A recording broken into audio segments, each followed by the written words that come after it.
The skies above Earth turned dark as the huge black ship came down. It moved slowly through the clouds, big and scary. On the bridge of the Earth ship called UES Defender, Admiral Olivia Harmon held tight to her command post. Her hands were white from squeezing so hard. The alien ship had come without any warning. It had passed through Earth's defenses like they weren't even there. "They are sending a message on all channels, Admiral," said Lieutenant Samantha West.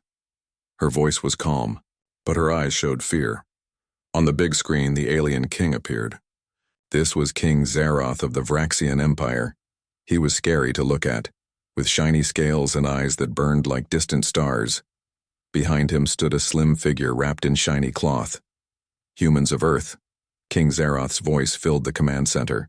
"Your weapons are pointing at my ship, but I come to talk, not to fight." Admiral Harmon raised one eyebrow. The last 3 planets that heard those words are now empty wastelands. The alien king made a sound that might have been a laugh. "You are smart. Yes, I have destroyed worlds, but today I offer you something new." He waved his hand, and the slim figure stepped forward. Everyone on the bridge gasped. She was beautiful, shaped like a human but clearly alien. Her skin changed colors like a bubble in the sun, and her eyes seemed to hold whole galaxies inside them. "This is Princess Lyra, my 3rd daughter. I do not want her. She is not needed for who will rule after me. I give her to humans as a gift, a sign of peace between our kinds." Admiral Harmon's eyes narrowed. "And what do you want in return, King Zaroth?" The alien king's face hardened. "Medical help. Your kind has made treatments for a cell problem that is now killing me. Save my life, and the princess is yours, along with a promise that will save your world." When the message ended, Admiral Harmon turned to her chief science officer. "Get me everything we have on Vraxian biology. I want to know if he is telling the truth, and what happens if we say no." In the quiet that followed, nobody said what they were all thinking. What secrets did Princess Lyra hold? And was she truly a gift? Or was she a weapon? 3 days later, Princess Lyra arrived on Earth. She was taken to a special building with high security. Dr. Catherine Reeves, Earth's top alien biologist, watched the alien princess through a one-way window as she walked around her room. Lyra moved like water, smooth and flowing, almost like magic to watch. "She hasn't eaten any food we gave her," Catherine said, writing notes on her tablet. "Her life signs are stable but strange." Commander Grace Nelson, the military person assigned to the Vraxian situation, frowned. "Is she refusing to eat, or is our food poisoned to her?" "Neither," Catherine said. "I don't think she needs to eat, at least not the way we do."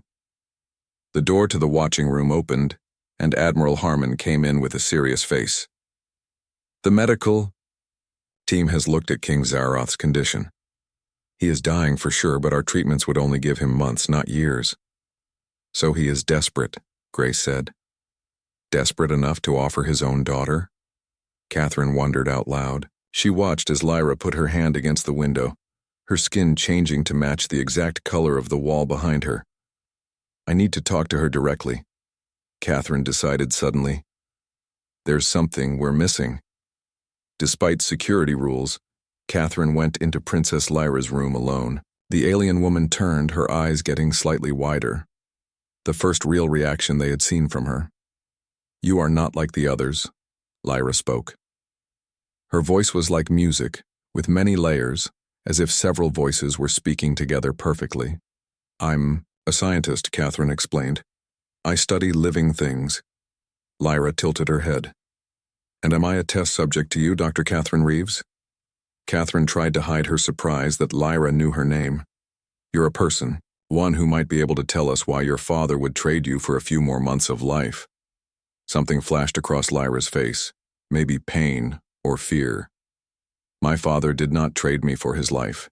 He traded me because I am more dangerous to him alive than dead." She stepped closer, lowering her voice.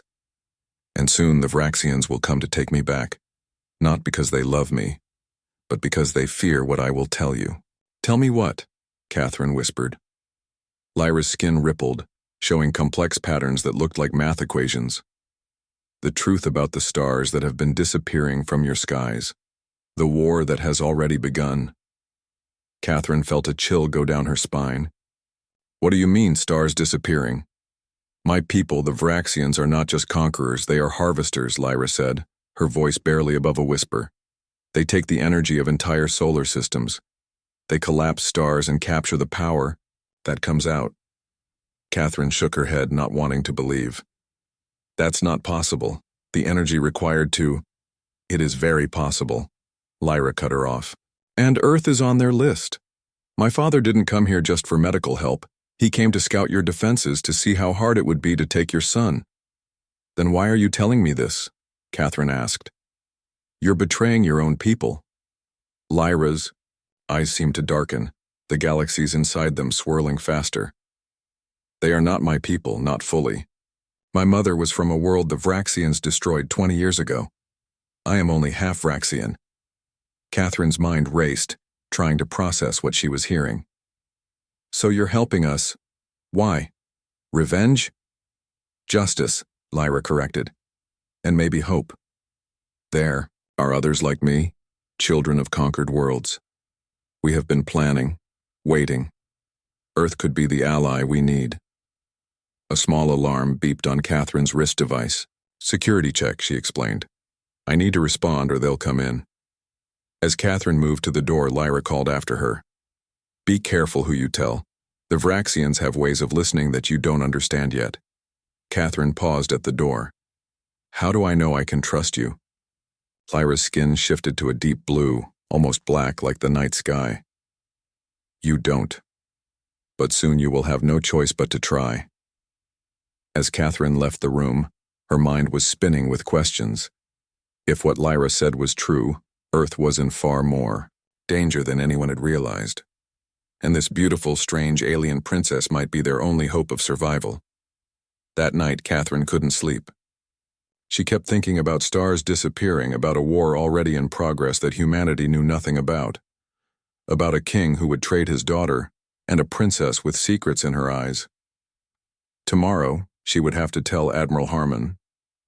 But tonight she looked up at the stars and wondered which ones were already gone, their light still traveling through space even though the source had been harvested by the Vraxians. The game had changed. The stakes were higher than anyone had imagined, and time, it seemed, was running out. The next morning, Catherine called for an emergency meeting with Admiral Harmon and Commander Grace.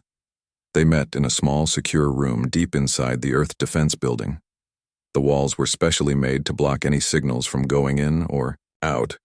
What I'm about to tell you sounds crazy, Catherine began. She took a deep breath. But I believe Princess Lyra is telling the truth. She told them everything, about the stars being harvested, about Lyra's mixed heritage, about the real reason King Zaroth had come to Earth. When she finished, the room was silent. Admiral Harmon spoke first. If this is true, why would the king give us his daughter? Especially if she knows all this. Because he thinks she's powerless here, Catherine explained. And maybe he's right.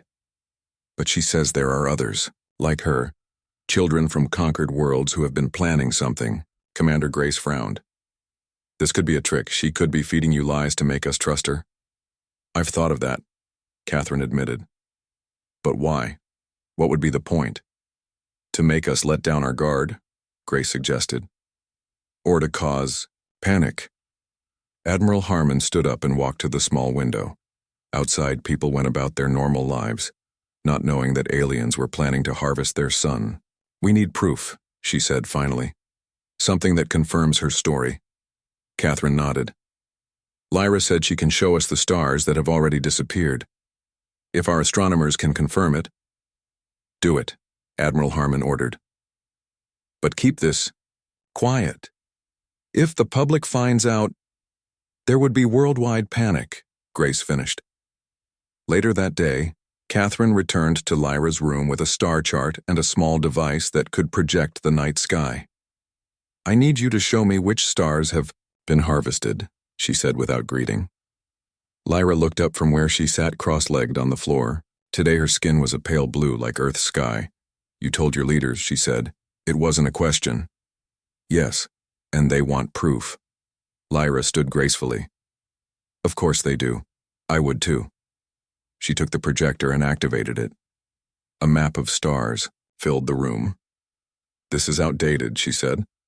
Many of these are already gone. One by one she pointed to stars, calling them by names Catherine had never heard. With each one she gave a date, when it was harvested, how long it had been since its light stopped.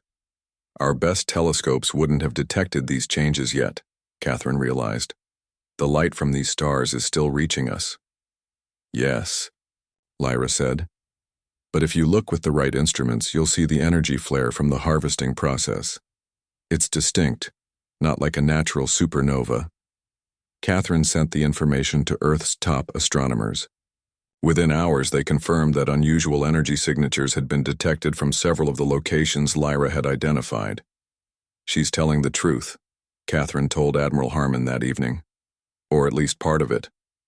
The Admiral's face was grim. Then we're in serious trouble. Our weapons are nothing compared to a civilization that can harvest stars. Lyra says she wants to help us, Catherine said. That there are others like her who want to stop the Vraxians. Can we trust her? Catherine hesitated. I don't know. But I think we have to try.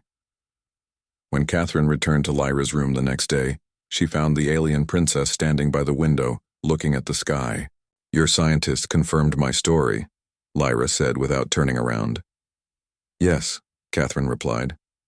How did you know? Lyra turned, a small smile on her face. Your security is good, but not perfect. I can sense certain energy patterns, including the ones from your communication devices. Catherine felt a chill. What else could Lyra do that they didn't know about? If you can do all that, why are you still here? Why not escape? Because I chose to be here, Lyra said simply. This is where I need to be when it begins. When what begins? Lyra's skin rippled, showing those strange patterns again. The rebellion. My siblings and I have been planning it for years. Your siblings, there are more like you? Many more, Lyra confirmed. Children of conquered worlds, all with gifts the Vraxians don't understand. We've been hiding in plain sight, waiting for the right moment. Catherine sat down on the edge of the bed. And that moment is now? Soon, Lyra said. Very soon. But first I need to show you something. She held out her hand. In her palm was a small crystal, clear like glass but with swirling colors deep inside. What is it? Catherine asked. A key, Lyra said. To a ship I hid on your moon 3 years ago. Catherine stared at her in shock. You've been to Earth before? Many times. Watching, waiting. My father never knew. He thinks this is my first visit. Lyra held the crystal out to Catherine. Take it. You'll need it when the others come. What, others? Your siblings? Lyra shook her head. No, the hunters. My father will realize soon that I've told you too much. He will send ships to take me back or kill me if they can't. Catherine took the crystal hesitantly. It felt warm in her hand, almost alive. What am I supposed to do with this? When the time comes, you'll know, Lyra said. For now, keep it, safe and secret. That night, Catherine couldn't sleep again. She kept the crystal under her pillow where she could feel its strange warmth. Was she doing the right thing? Trusting an alien she barely knew, with Earth's future at stake, in the morning alarms woke her. Her phone rang immediately. Get to the facility now. Commander Grace's voice was tense. Our long-range sensors have picked up something. Multiple somethings heading straight for Earth. Catherine dressed quickly, the crystal tucked safely in her pocket. By the time she reached the defense center, chaos had broken out. Screens showed multiple objects approaching Earth at incredible speed. Vraxian ships, Admiral Harmon confirmed. At least 5 of them, all bigger than the one that brought Lyra. Have they sent any messages? Catherine asked. 1, Grace said grimly. Return the princess or be destroyed. Not much room for negotiation there. Catherine's hand went to her pocket, feeling the crystal's warmth. I need to see Lyra, Now. They rushed to Lyra's quarters, but the room was empty. The security guards outside swore no one had entered or left. "Check the cameras," Grace ordered. The footage showed Lyra sitting calmly on her bed, then a strange flash of light and she was gone. "How is that possible?" Admiral Harmon demanded. Catherine pulled out the crystal. It was glowing now, pulsing, like a heartbeat. "I think I know where she went," she said. "And I think she wants me to follow." The crystal projected a map, showing a location in the mountains about 50 miles away. Without waiting for permission, Catherine grabbed a set of keys from a guard. "I need a vehicle. Fast. You can't just—" Grace began. "There's no time!" Catherine cut her off. "Those ships will be here in hours. Lyra knows something, has something that can help us. I need to find her." Admiral Harmon nodded once. "Go. But take a security team." "No," Catherine said firmly. "She won't show herself if I'm not alone. I know it." As Catherine drove into the mountains following the crystal's guidance, the sky above her darkened. Not from clouds, but from the massive ships entering Earth's atmosphere. Time was running out. For her, for Lyra, for Earth itself. Whatever Lyra had planned, whatever rebellion she had spoken of, it needed to happen now. Because the Vraxians had come just as she predicted, and they hadn't come to talk. Catherine drove fast up the winding mountain road. The crystal on the seat beside her glowed brighter as she got closer to whatever it was pointing to. In her rearview mirror, she could see the alien ships hanging in the sky over the city. They looked like huge black teardrops against the blue. Her phone rang. It was Commander Grace. "Where are you?" Grace demanded. "The Vraxian ships are holding position, but they're charging weapons." "I'm almost there," Catherine said. "Whatever Lyra wants me to find, it's close. Hurry. Admiral Harmon is trying to talk to them, but they're not answering anymore." Catherine drove faster.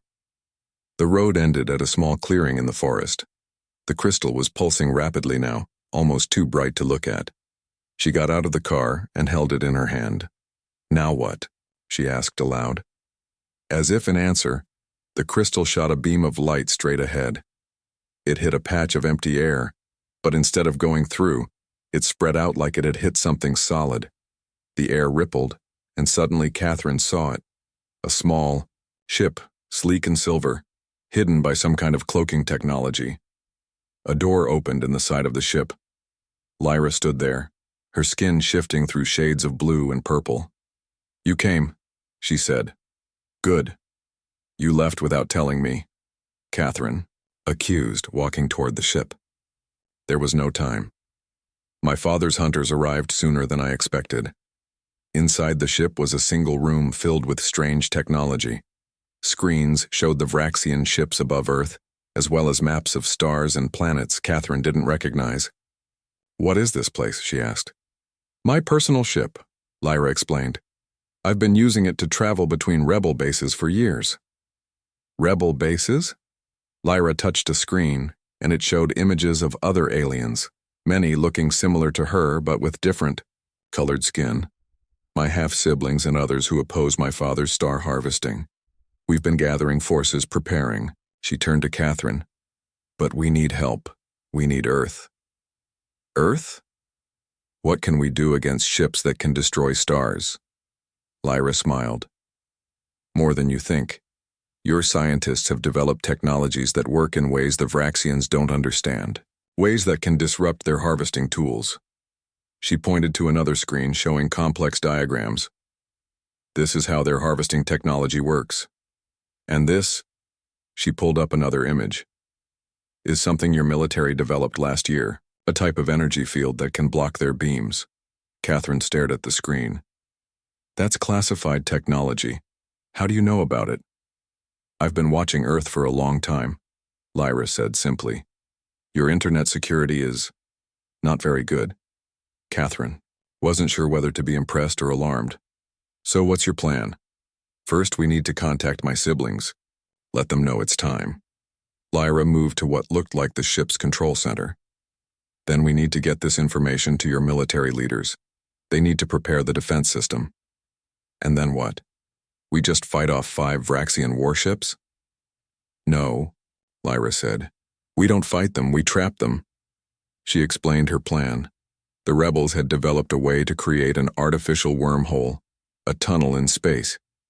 If they could lure the Vraxian ships into position and activate it, the ships would be pulled in and transported far away, to a dead solar system where they would be stranded.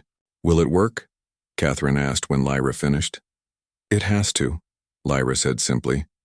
Otherwise, Earth will be the next star system to disappear. Catherine called Admiral Harmon and explained everything.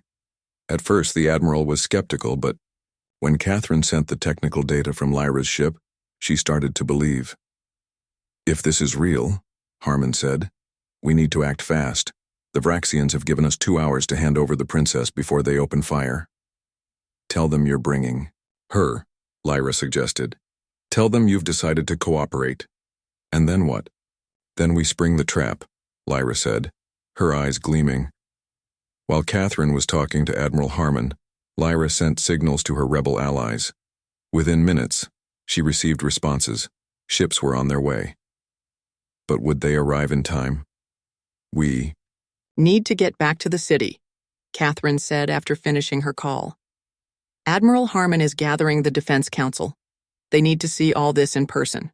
They took Lyra's ship flying low and fast, still hidden by its cloaking technology.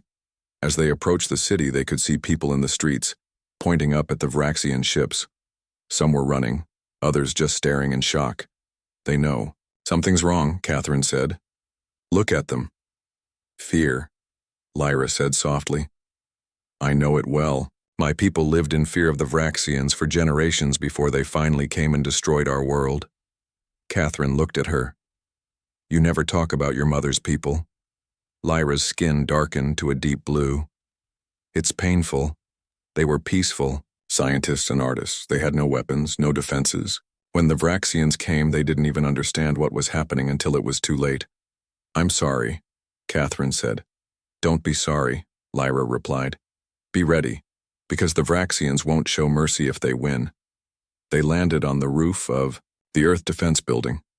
Armed guards surrounded them immediately, weapons raised. Stand down, Catherine called out. She's with me. Commander Grace pushed through the guards. Dr. Reeves, what the hell is going on and what is that?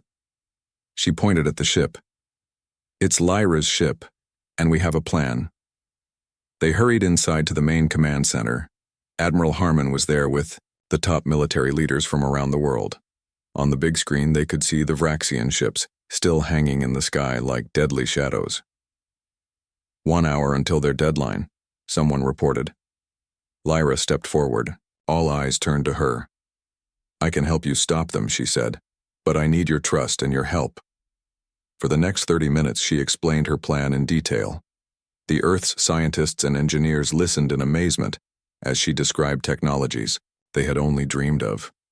If we can modify your satellite network to emit this specific frequency, she said, pointing to a diagram, it will create a field that will weaken their ship's engines, not enough to disable them completely, but enough to make the wormhole trap work. And we're supposed to just trust that this wormhole won't swallow Earth too? One general asked. You have little choice, Lyra said bluntly. My father's ships can reduce your planet to ash in minutes. This is your only chance. Admiral Harmon studied Lyra for a long moment. If we do this, what do you get out of it?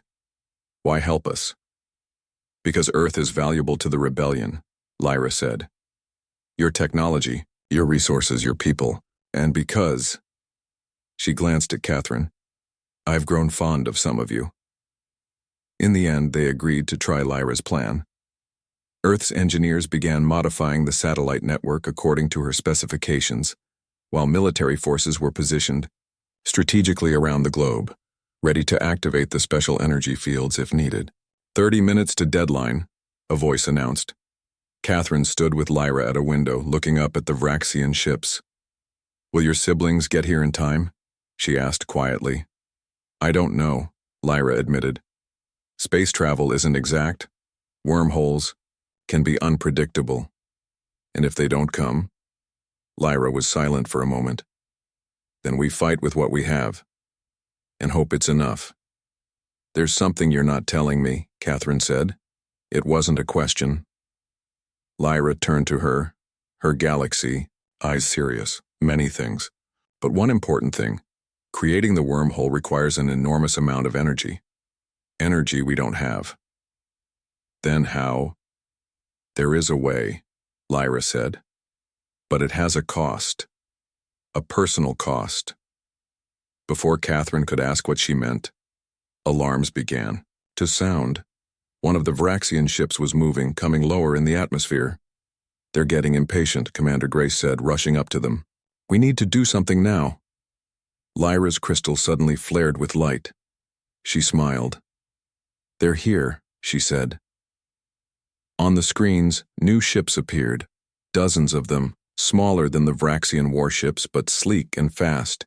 They moved in perfect formation, surrounding the Vraxian ships from all sides.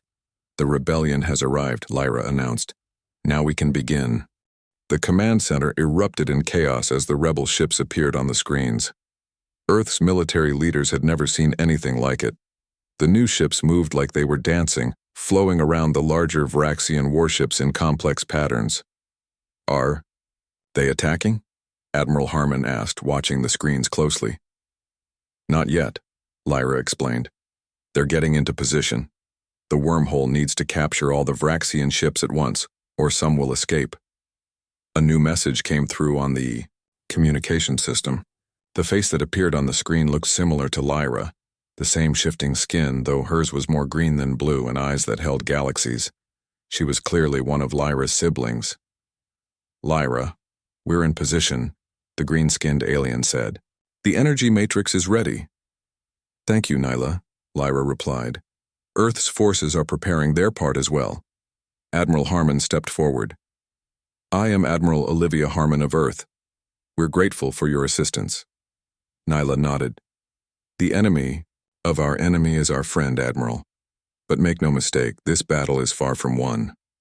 My father's ships are powerful. Your father? Commander Grace repeated, looking from Nyla to Lyra. You're both daughters of King Zaroth? All the rebellion leaders are, Lyra explained. His unwanted children from the worlds he's conquered. He never imagined we would join together against him. On the screens, they could see the Vraxian ships beginning to move. They were forming. A circle, weapons pointed outward at the smaller rebel ships. They're preparing to fire, Nyla warned. Admiral, your satellites? Ready, Harmon confirmed. On your mark. Lyra looked at Catherine. There's something I need to tell you in private. They stepped away from the others into a small side room.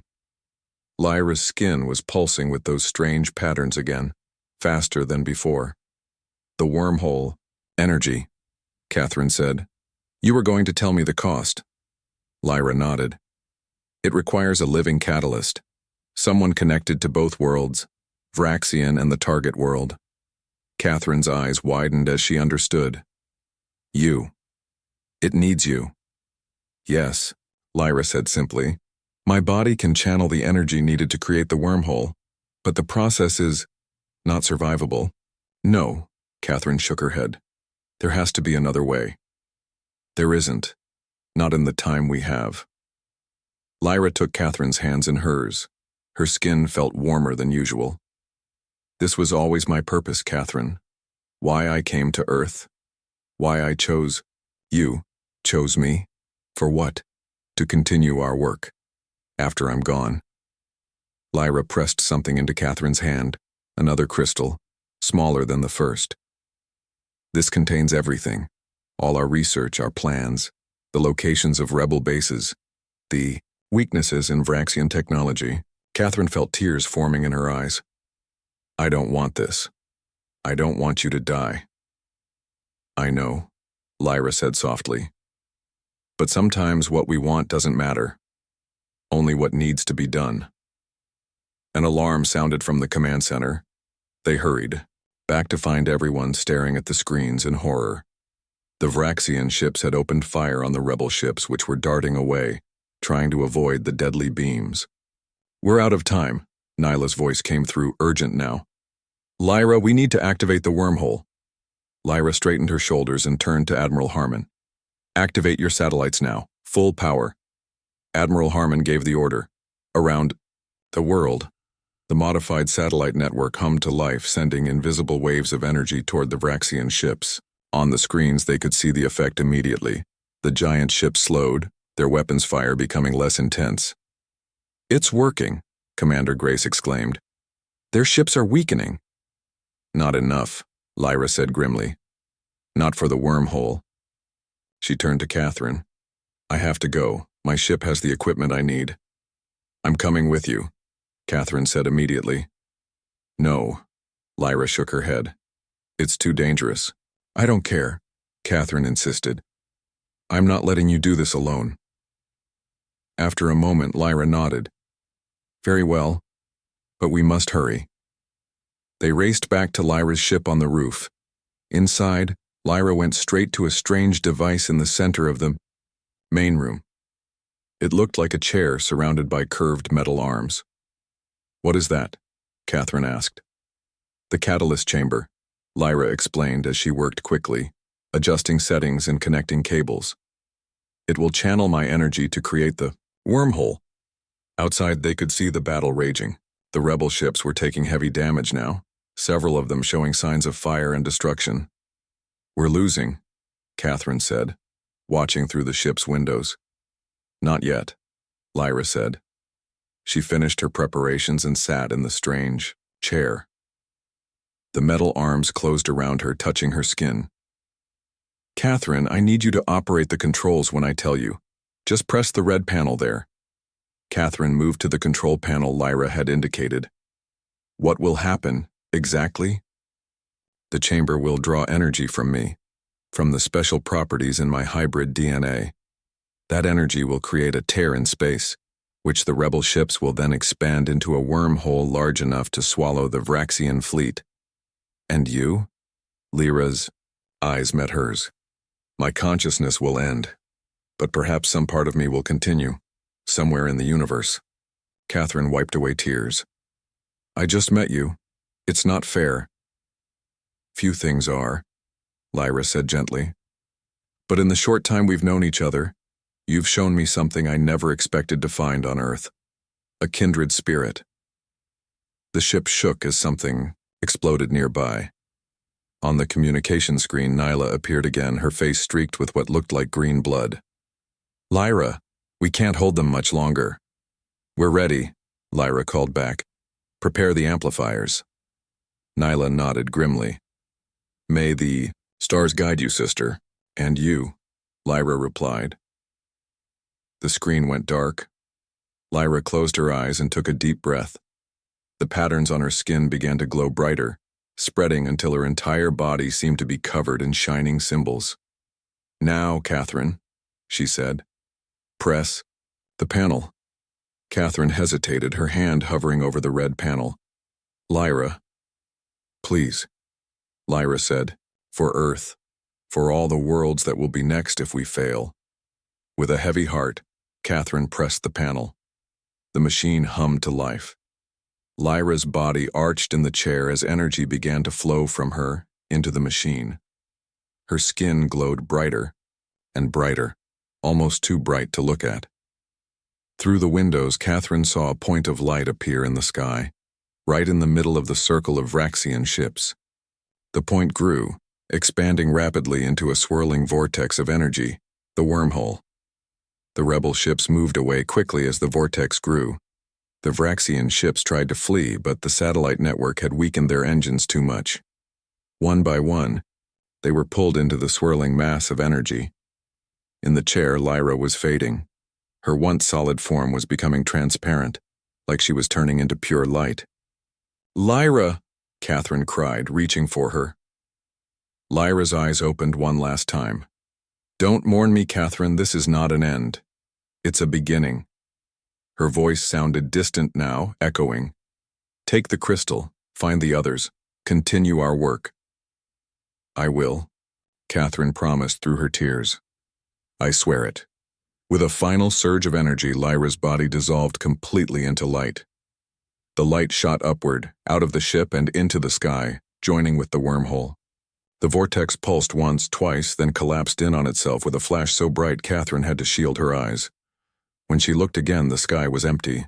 The Vraxian ships were gone. The rebel ships were regrouping, moving into a protective formation around Earth. On the control panel, a message appeared. Protocol complete. Return to base. The ship hummed to life, preparing to take off automatically. Catherine quickly grabbed the crystals Lyra had given her and exited the ship.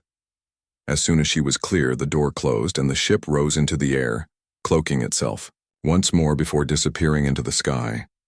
Catherine stood on the roof, clutching the crystals, watching the empty space where Lyra had been. The battle was over. Earth was safe for now. But at what cost? Her phone rang. It was Admiral Harmon.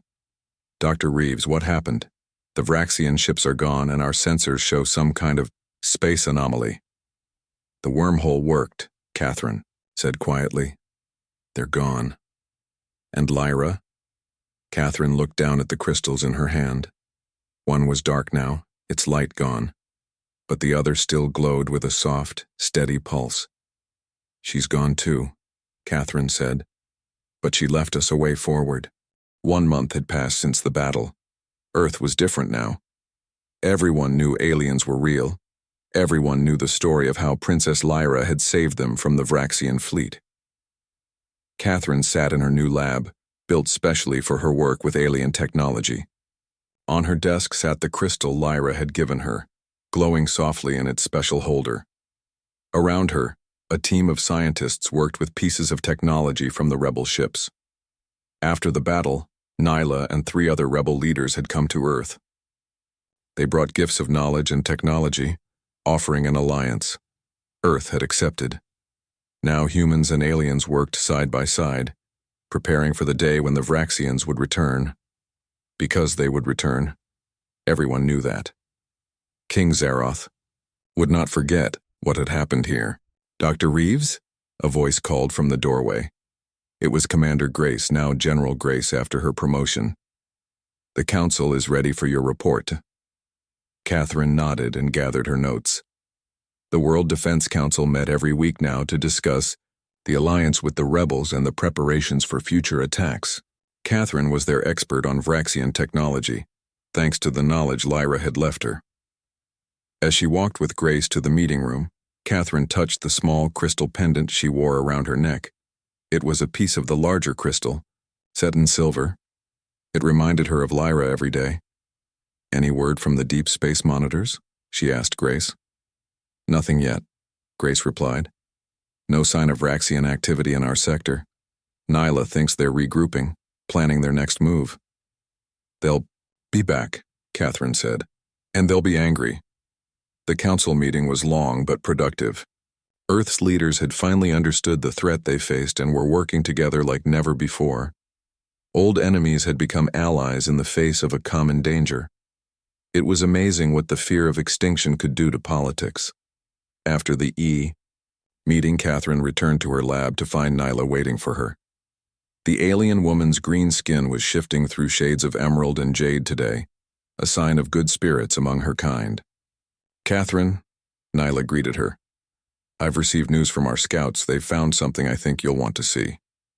She handed Catherine a small device, similar to a tablet, but made of clear material that seemed to float in the air. On it was an image of a distant star system. What am I looking at? Catherine asked, studying the image.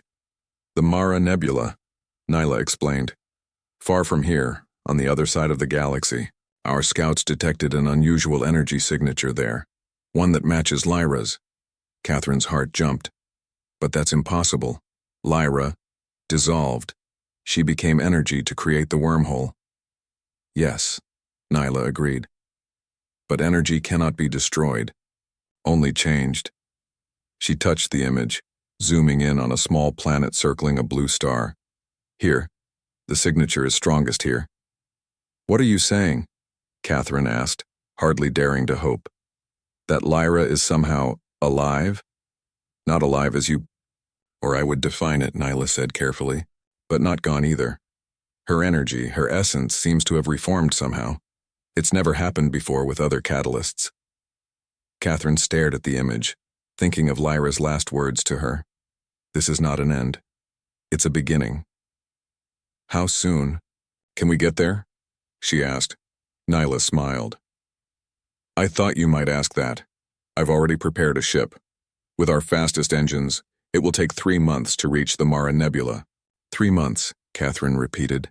She looked around her lab at all the work still to be done. Earth needed her here, helping to prepare their defenses, but Lyra might need her more. The Council won't approve, she said finally. They'll say, I'm too valuable to risk on what might be a wild goose chase. Which is why we don't ask them, Nyla said, her eyes twinkling mischievously. My ship is ready. We can leave tonight.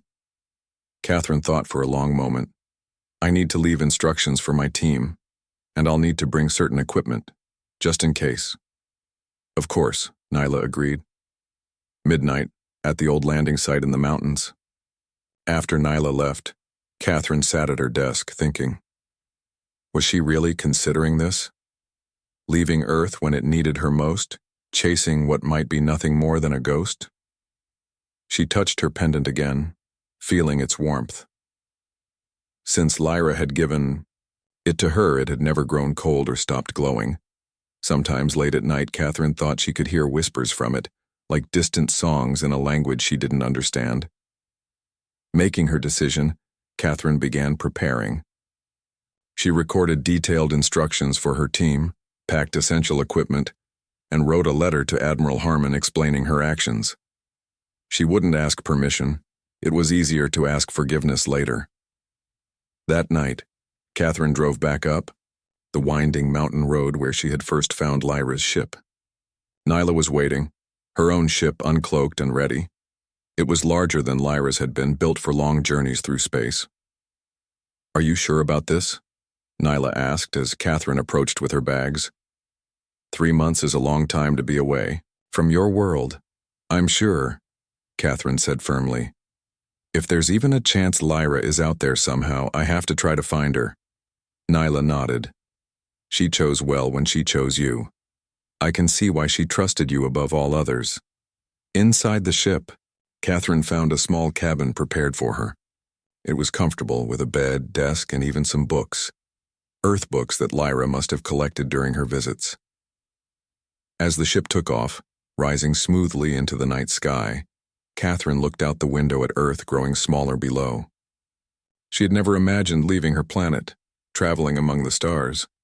But then she had never imagined meeting someone like Lyra either. The journey was long but not boring. Catherine spent her days learning from Neela and the other rebels on the ship. They taught her about their technologies, their cultures, the many worlds that made up the rebellion. In return, she taught them about Earth, its history and science, and always her pendant grew warmer as they traveled deeper into space, toward the Mara Nebula. 2 months into their journey, they received a message from Earth. The Vraxians had been spotted at the edge of the solar system, a small scout ship, quickly gone again. The war was not over. Should we turn back? Nyla asked. Catherine touched her pendant, feeling it pulse like a heartbeat. No. Earth has its defenders now. Our mission might be just as important. Another month passed. They entered the Mara Nebula, a beautiful cloud of gas and dust lit by the blue star at its center. The planet they sought orbited this star, a small world with a breathable atmosphere and gentle gravity. As their ship entered orbit, Catherine's pendant grew hot against her skin. Something was definitely here. They landed in a field of strange silver grass that seemed to sing when the wind blew through it. The sky above was a deep purple, streaked with the colors of the nebula. The energy signature is strongest in that direction, Nyla said, pointing toward a grove of crystalline trees in the distance. Catherine led the way, her heart pounding. The trees were beautiful, like glass sculptures that caught the light of the blue sun and broke it into rainbows. In the center of the grove was a small pool of water so clear it looked like liquid diamond. And there, sitting by the pool, was a figure. Not quite solid, more like light given shape. But the form was unmistakable. Lyra, Catherine whispered. The figure turned. Its face was Lyra's face, though made of light and color rather than flesh. Her eyes still held galaxies within them. Catherine, Lyra's voice was like music on the wind. You found me. Catherine moved closer, hardly daring to believe what she was seeing. How is this possible? We saw you dissolve. Energy cannot be destroyed, Lyra said, echoing Nyla's words. When the wormhole collapsed, my consciousness was thrown across space. I gathered here, drawn to this world. It's taken me time to reform, to remember who I was, who I am. Are you alive? Catherine asked. Lyra considered this. Not as I was before, but not dead either. I am something new. She gestured to the world around them. This planet is special. The crystals here resonate with my energy. They've helped me rebuild myself. Catherine looked around, noticing for the first time that the trees, the grass, even the pool seemed to pulse with the same light that made up Lyra's form. The whole planet is like you now, she realized. Yes, Lyra agreed. We have become one in a way, and together, we've been creating something. She led Catherine to a cave hidden behind the pool. Inside, crystals glowed on the walls, illuminating what looked like a workshop. Strange devices were arranged on stone tables, each one pulsing with energy. What is all this? Catherine asked. Weapons, Lyra said simply. Against the Varaxians, against my father. I've been using what I learned about the wormhole energy to create new technologies. Nyla, who had followed them into the cave, picked up one of the devices. This could change everything, she said, examining it. With this, we could create targeted wormholes anywhere in space. We could remove Varaxian ships without destroying them. Without killing, Lyra added. That's important to me now. I've seen enough death. Catherine touched one of the crystals on the wall. It hummed under her fingers, almost like it was saying hello. So this is why you led us here, she said. Not just to find you, but to find this. Yes, Lyra admitted. Earth needs these weapons. The rebellion needs them. But I needed you too, Catherine. I've been alone here, rebuilding myself piece by piece. I needed to see a friendly face to remind me of why I'm doing this.